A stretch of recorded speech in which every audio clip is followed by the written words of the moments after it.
Hello बच्चों। अब आज हम फिजिक्स के कुछ मोस्ट इम्पॉर्टेंट क्वेश्चन जो 2022 और 23 में पूछे गए हैं उन क्वेश्चंस को वन लाइनर फैक्ट के रूप में बताते हैं।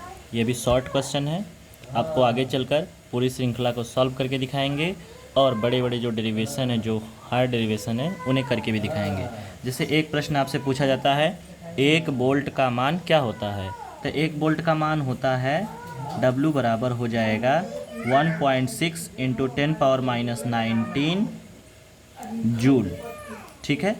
अच्छा, आपसे पूछ दे एक बोल्ट का मात्रक क्या होगा, तो आप सीधे बताएंगे जूल होता है। एक इलेक्ट्रॉन बोल्ट किसका मात्रक है या ये किसके मेजरमेंट करता है, तो ये जूल का करता है। कूलाम का नियम वेक्टर के रूप में लिखिए। तो वेक्टर के रूप में लिखना है तो वेक्टर फॉर्म में कूलाम का नियम हो जाएगा F इक्वल टू के Q1 Q2 अपान R का क्यूब इंटू, यहाँ नीचे वेक्टर लगा देंगे, इंटू वेक्टर R कर देंगे। ठीक है। क्या हो जाएगा? F इक्वल टू के Q1 Q2 अपान R का क्यूब इंटू यूनिट वेक्टर। ये यूनिट वेक्टर है, एकांक वेक्टर। यूनिट वेक्टर किसे कहते हैं? ऐसा वेक्टर जिसका मापांक यानी परिमाण 1 होता है और इसे लिखते हैं vector R upon mod of R। ठीक है। अब बात आती है तीसरे प्रश्न में। बराबर द्रव्यमान के दो गोले A तथा B हैं जिन पर Q1 और Q2 आवेश दिया गया है। यदि आवेशन के पश्चात द्रव्यमान m A और m B हो तो m A और m B में क्या संबंध होगा? अब बात सुनिए। दो गोले हैं, एक गोला A है, दूसरा गोला B है।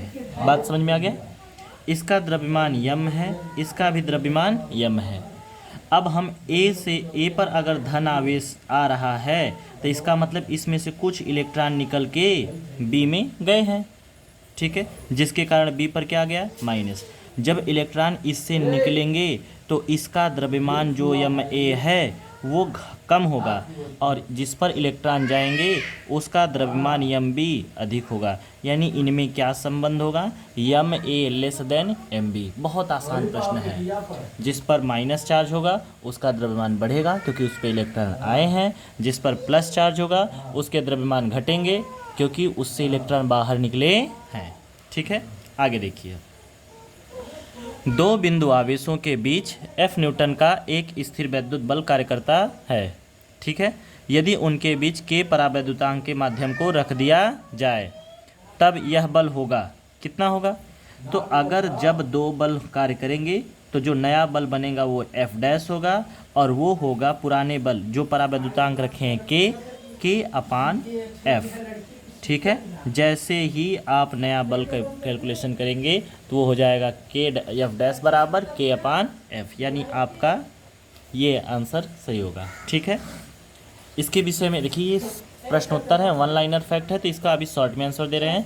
आप कहेंगे तो हम इसका पूरा डिटेल में डेरिवेशन के साथ आंसर देंगे। अगले प्रश्न की ओर चलते हैं। अगला प्रश्न है, चांदी का परावैद्युतांक क्या होता है? याद रखिए, जो जितना अच्छा सुचालक होगा उसका परावैद्युतांक उतना अच्छा होता है और चांदी के लिए परावैद्युतांक हम इनफाइनाइट मानते हैं। ठीक है। तो चांदी का परावैद्युतांक कितना होता है? चांदी का परावैद्युतांक इनफाइनाइट होता है। ठीक है।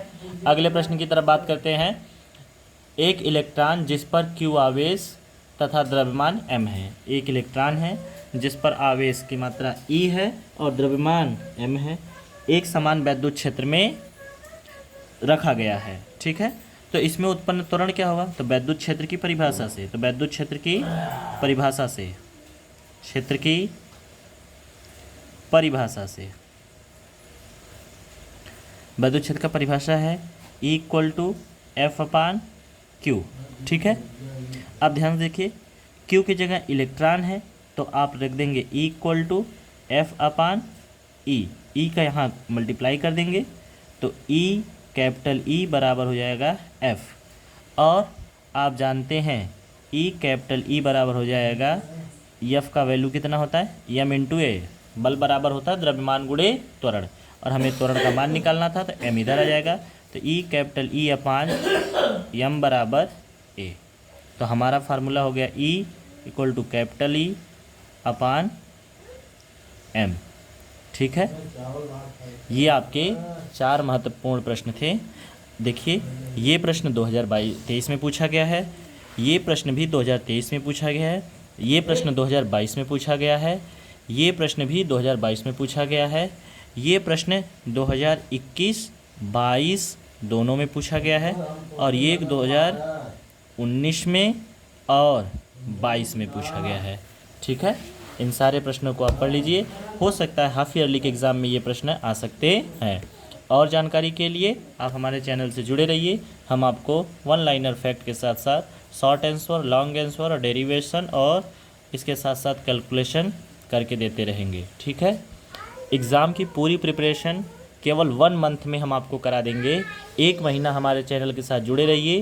Continue physics, chemistry, math in तीनों विषयों की पूर्ण तैयारी आपको हमारे चैनल पे टॉपिक वाइज टॉपिक अनसॉल्व के साथ यूपी बोर्ड की पूरी तैयारी करवा दी जाएगी। ठीक है, धन्यवाद। चैनल के साथ जुड़े रहिए और चैनल को लाइक, शेयर, सब्सक्राइब ज़रूर कीजिएगा।